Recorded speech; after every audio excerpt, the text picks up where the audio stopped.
I would throw that into the educational system, and I'd make it seem virtuous to discuss this in an open-minded and objective way. Like, they can't help who they identify with. Joe Rogan and former University of Kentucky swimmer Riley Gaines recently engaged in a lengthy discussion about Satan, Jesus, biblical prophecy, and the role transgenderism plays in the moral decline of society. And in this video, I'll be reacting to a small portion of that interview.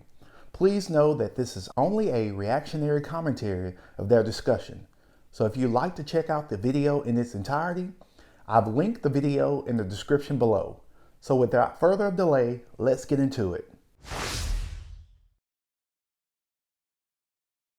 Well, and honestly, right, like, again, being a Christian, the Bible tells us that we will reach a point, and Paul says it in Acts and Romans and different places. He tells us that we will reach a point where bitter is seen as sweet, dark is seen as light, and evil is seen as moral. It's undeniable that that's not what we're seeing now. And look, that's not to say that people who identify as trans are evil. I don't necessarily think that.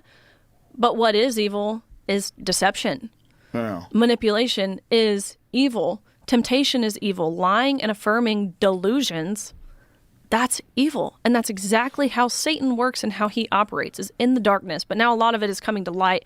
Again, thanks to people like Elon Musk. Natural has become relative to so many people. Part of the reason is that we've become our own gods and are operating in a spirit of confusion, lust, and iniquity.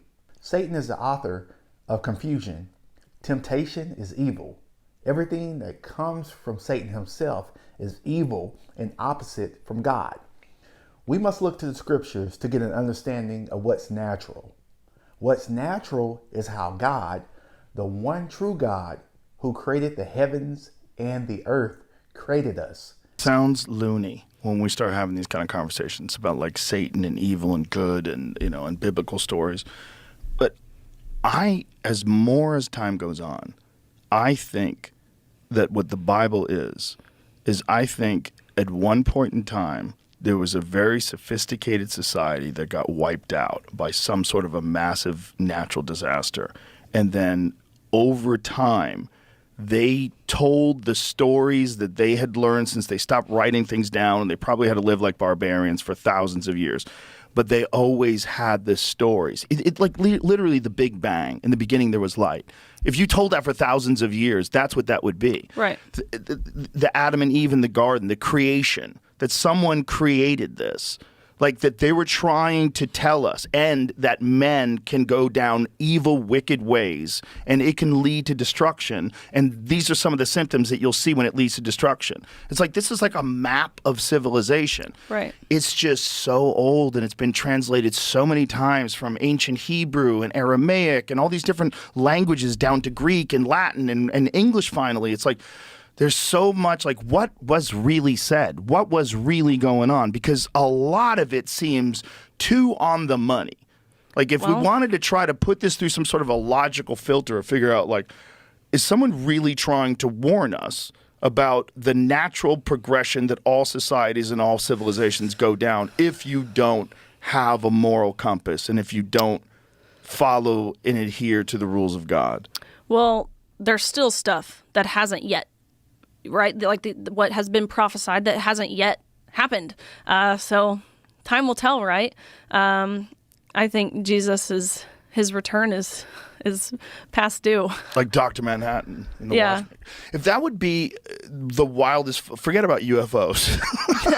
I mean, UFOs would be pretty wild. UFOs on the White House lawn would be wild. Jesus on the White House lawn, wow. That would be the game changer. I pray for that. Come back, God, please. Do you think people would even believe it? They would think, oh my God, this is Illuminati. Our media would spin it some way. Well, our fucking just people on Reddit. Like the people that are like what a 4chan platform. people. What a platform. Oh my gosh, I have seen some of the craziest stuff on Reddit. And I don't have a Reddit account. That's not my space.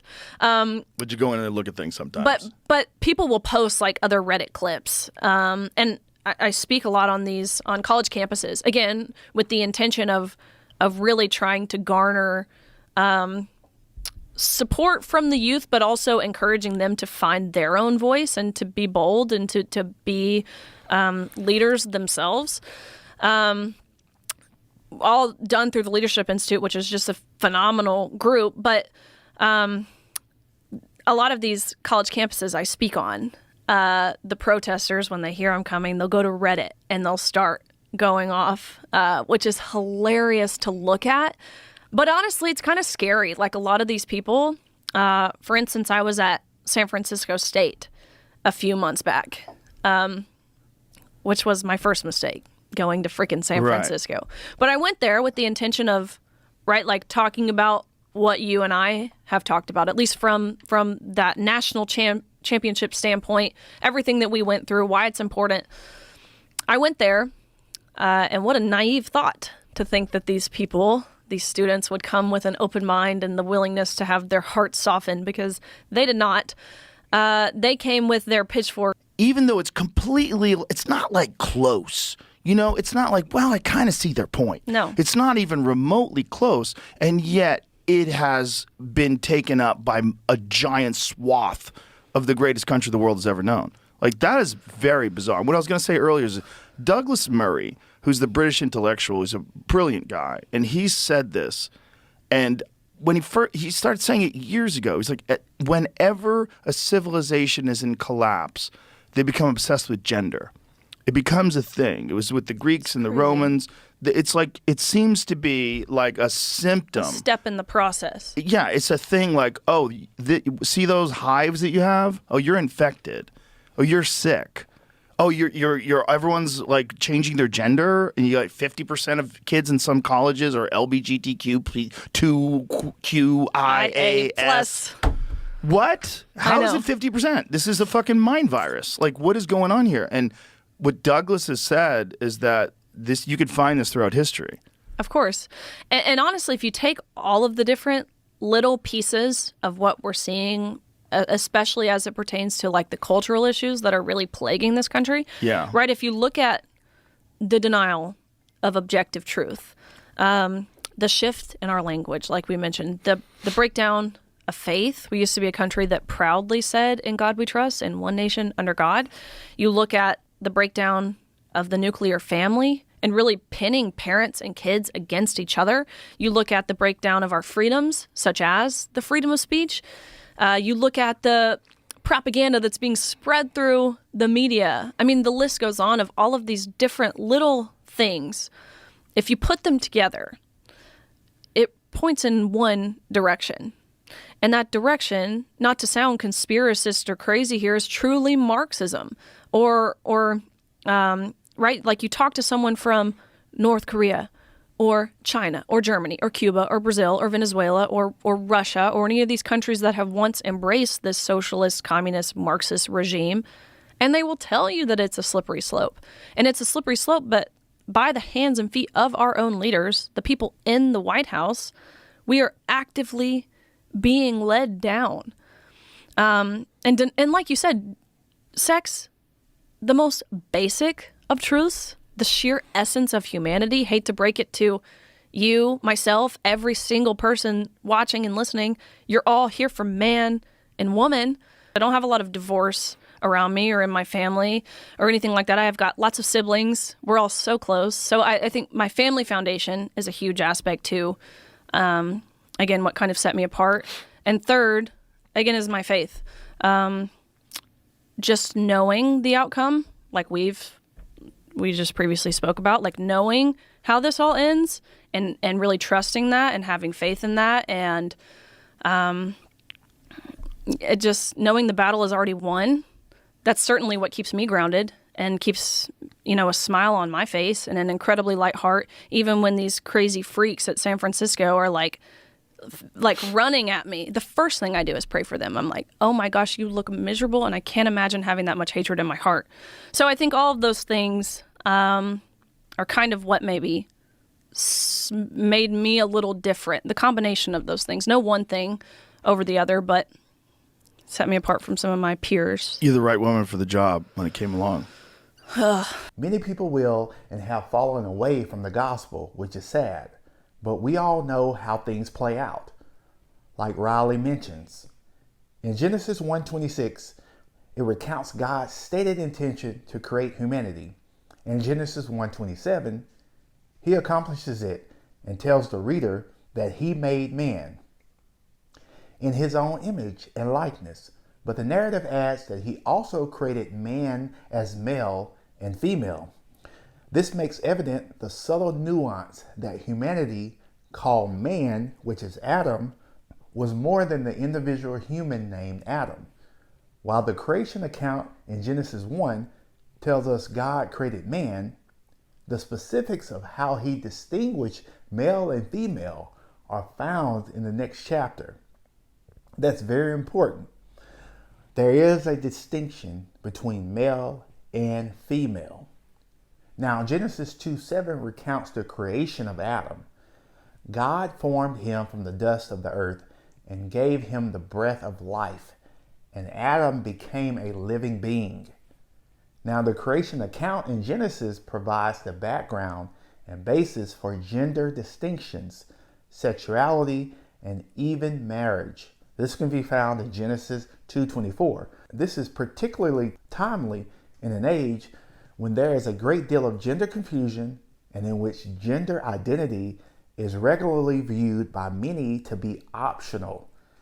God created humanity with two complementary counterparts, male and female, and the binarity of that creative work provides the framework for human relations. Yet the further away from the designer a society gets, like in this country, the further away the culture seeks to move from that design. Riley is correct. The devil's agenda is to cause as much confusion as possible on this earth, and over the years, he's done just that. It's sad that people are being misled and are succumbing to their own pride and selfish ways. In a sense, those without God have become their own gods and are living by their own rules and standards. The standards from the biblical aspect has gone so far off the pendulum. Whatever makes them feel good is what they adhere to. But at the end of it all, every knee will bow and tongue will confess that Jesus Christ is Lord. It will be total devastation on that day when God says, "Depart from me, I never knew you." So no, I'm not the least bit surprised by what has taken place. The enemy is roaming this earth looking for those who he can devour, and everyone is a target. It's evident that Riley is not ashamed of the gospel and has used her platform to spread the good news. Of course, she's not perfect, and no one else is, but it's clear that she's walking in her purpose. Faith plays a huge role in this, as she alludes to.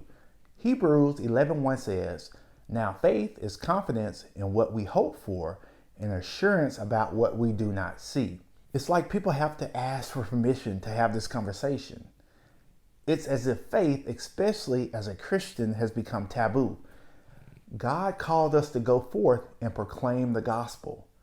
The Apostle Paul taught us to be bold in our testimony of the gospel. No one should be ashamed of the gospel. Romans 1:16. So let me know what you think of this particular side of Riley as she discussed the nuance of genderism and the gospel to Joe Rogan. Also, Joe seems to be coming along in his faith. Now, of course, he has not proclaimed that he's a Christian or believer in Jesus Christ. But the more conversations that he has with people who are believers, I know that God is working a miracle in his life. Oftentimes, conversion is not overnight. It's a process, it's a marathon. And it can be extremely hard, not hard on God because he's a miracle worker. It can be extremely hard on those who are of the world, who have these extreme viewpoints, or like Joe Rogan, he's had extreme viewpoints in his past. So again, it's no secret, it's no surprise that confusion, that lust, that temptation will only grow stronger as the end time comes. But we must always look to God, for which cometh our help. Let me know what you think of this. Again, the entire video, the link is in the description below. This is only a reactionary video to a small portion of that, I believe, 55-minute to an hour-long discussion that Riley Gaines had with Joe Rogan. Always thank you for your support. Strive to remain set apart and know that Jesus loves you unconditionally. Take care.